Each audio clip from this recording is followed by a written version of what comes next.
It's very popular right now to say you're part of the problem. If you're not X, then you are part of the problem.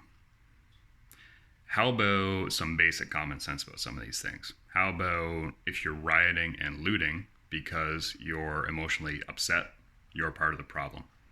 How about if you want to speak about an issue that you haven't bothered to do any of the research on, you're part of the problem?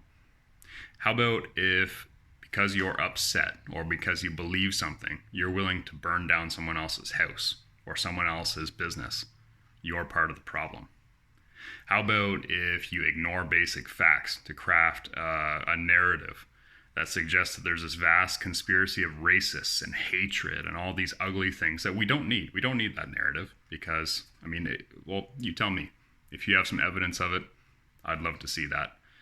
If there's no evidence of that, let's get rid of it.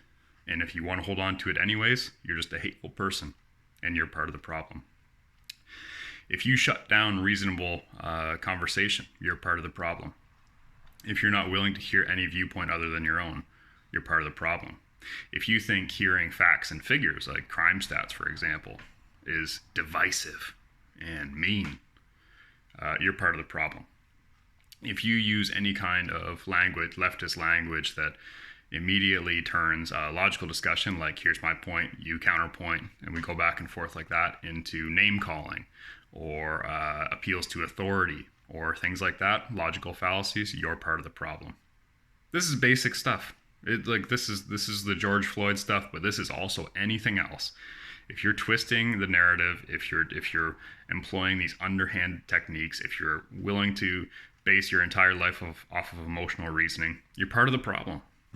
We need people that are willing to think and critically ask questions and come up with solutions based on actual problems, not people that are so emotionally tumultuous that they burn down businesses when they get upset about something that's not even a pattern. Don't forget to hit like and subscribe if you like this. There's some people are probably going to hate it, so definitely let me know if you hate it too. And I'll talk to you guys again soon.